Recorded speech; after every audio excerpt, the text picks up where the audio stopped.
Hi friends, in this video I would like to explain what is analytic function.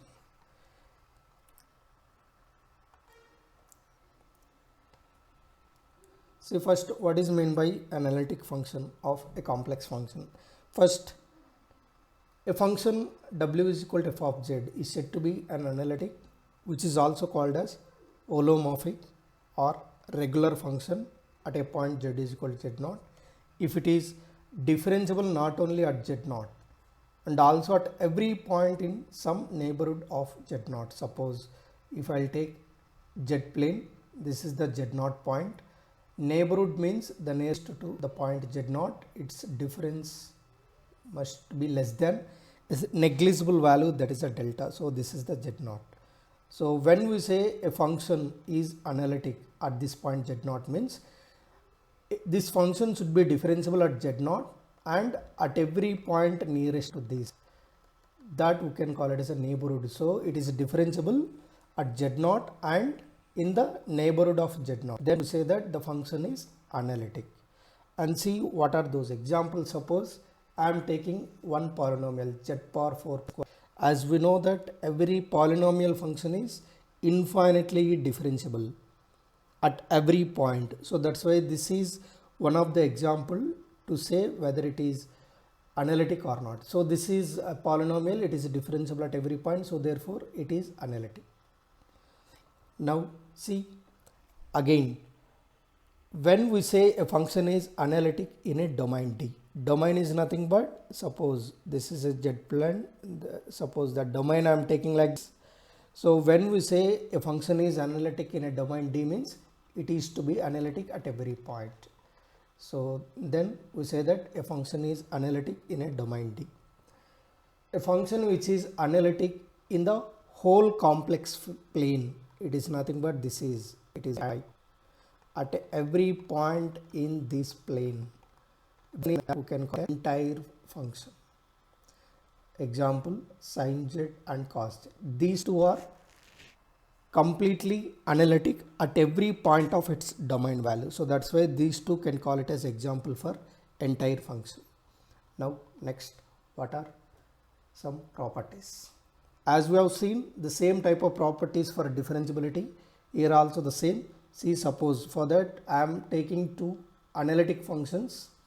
These two are analytic in some domain D, and A and B I am taking as complex constants, then linear combination, the product, quotient if denominator is not equal to 0 in some neighborhood of z0 are all analytic in domain, and for any z belongs to D, z0 belongs to D, then see, suppose the differentiability A f prime of z0 plus B g prime of z0, f g whole prime of z0, f prime of z0. These are whatever similar to differentiability of a complex function. This is for composite function, or we can call it as a chain rule. So next, is it really easy to verify the analytic at every point? No, not at all. So that means we need to know certain necessary and sufficient conditions to verify whether the given function is analytic at given point. So for that, see what is the necessary condition for that. Differentiability, the same way differentiability is analytic for the complex function. So the necessary condition for analytic z in domain D, then it must be a continuous. If it is not continuous, there is no question of differentiability. If there is no differentiability, there is no question of analytic. So this is the necessary condition. But see, suppose if it is a continuous, there is no guarantee of the analytic function. So that's why this is somehow we can verify if suppose whether it is a possibility of verifying the analytic, but this is not the always possible to take the condition to verify the analytic. For that, next, necessary and sufficient condition for analytic functions. See what are those. Let us take a complex function w, which is u as a real part and v as an imaginary part, which is analytic at every point in a region if and only if it satisfies the two conditions. Let us see what are those two conditions. The first two partial derivatives are continuous functions of x and region, and these first partial derivatives satisfy these two relations. These two relations we can call it as Cauchy-Riemann equations. As we for differentiability, here also the same, but here what is, now we would like to prove how do we get these two relations from analytic conditions. Okay, how do we prove this? Cauchy-Riemann equations or simply CR equations. As we know that the function is analytic, is nothing but differentiability at Z0. So if the function is a differentiable at Z0, as per the differentiability definition, limit formula, limit Z tends to Z0, f of Z minus f of Z0 by Z minus Z0. Now let us write real and imaginary part. F of Z is nothing but u plus iv, and u, and this is at Z0.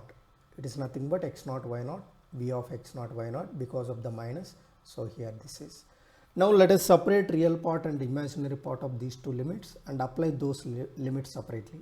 So this is the real part, this is imaginary part. Okay, and see, would like to find, we know that the differentiable limit is nothing but, see, suppose the point Z0, reaching this point Z0 in all the directions, we have to find the limit, and those limit values should be the unique. So for that, suppose here already we are taking the differentiability. So it's nothing but if you take any two different directions, the limit should be the equal. So for that, I am taking, suppose, reaching this point Z0 horizontally, either right hand side or left hand side, whatever it may be. And observe here the horizontal line is nothing but y should be the constant. That's why assume that Z approaches Z0 along r is equal to y0, it will have y is equal to y0, we are fixing it. So here x plus iy x0 plus iy0, see here this is y value should be fixed, only way change in the x value, so it tends to x0, this y is replaced by y0. Similarly here v of x y is replaced by x y0. Is clear? So it is nothing but only change in x value, that we can represent like this, x0 plus delta x, here x0 plus delta x. Now this is a delta x tends to 0. It's a small mistake here, here also delta x tends to 0.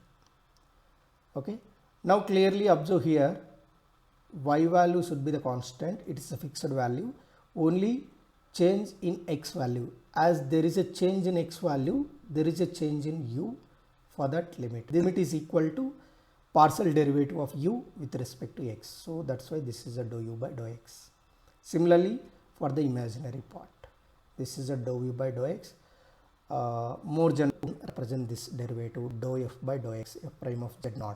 Similarly, suppose let us take the another path, along the another path reaching Z0, what it will get. See, this is vertical line, it is just like, suppose this is Z0, I am approaching this Z0, so means x value should be the constant.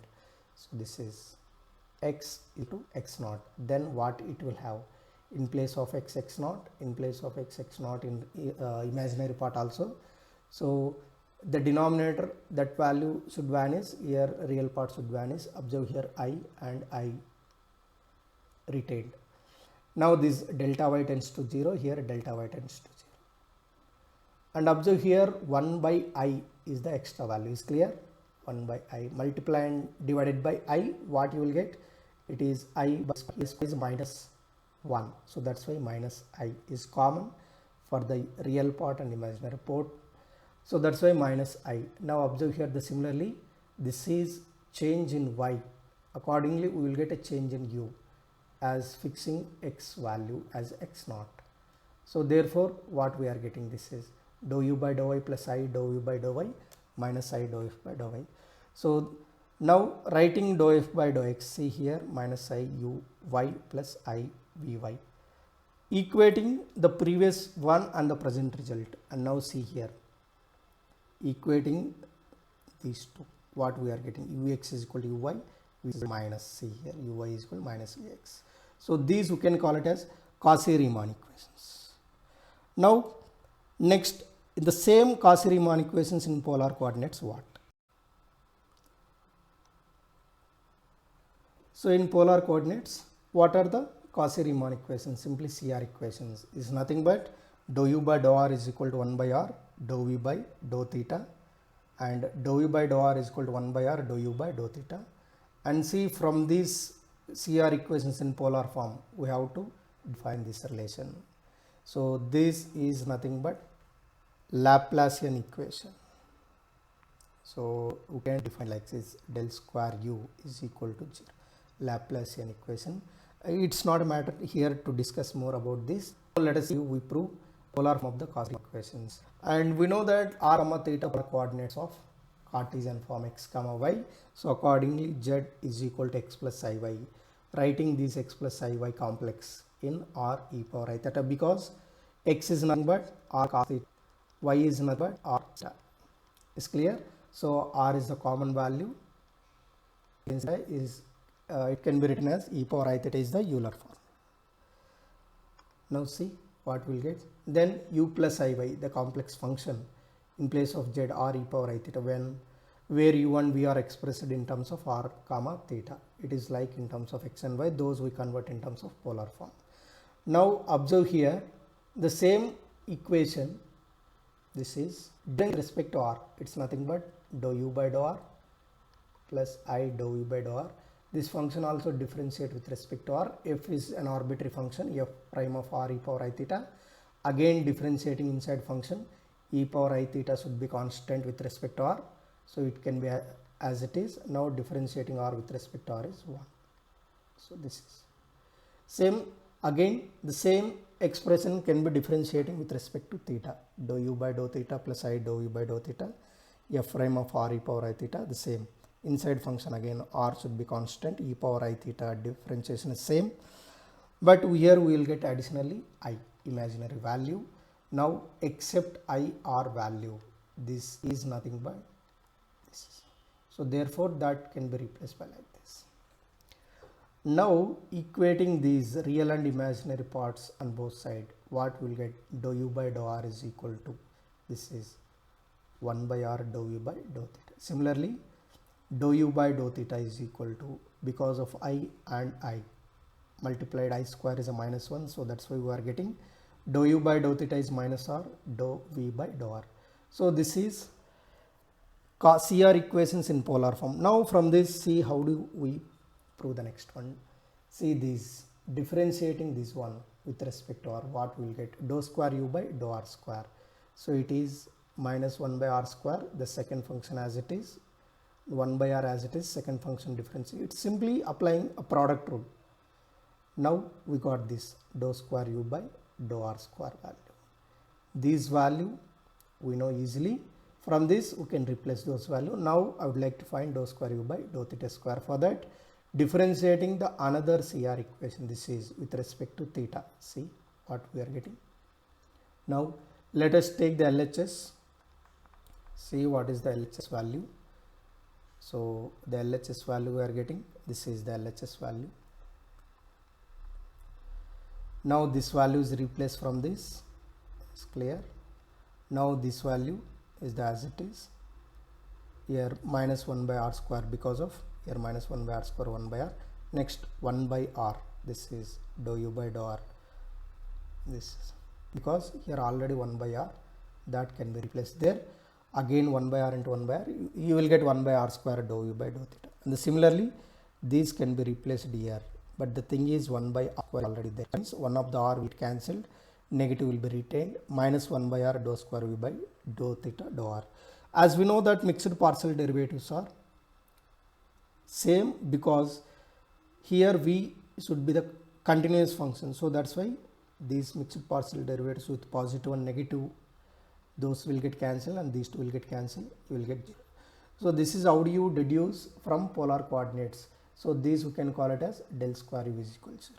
So this is, friends, what is the analytic function, how do you verify analytic function using a CR equations, and in the next video I'll give how do you do the problems, or how do you construct an analytic function, and what are some more definitions related to complex functions. Thank you.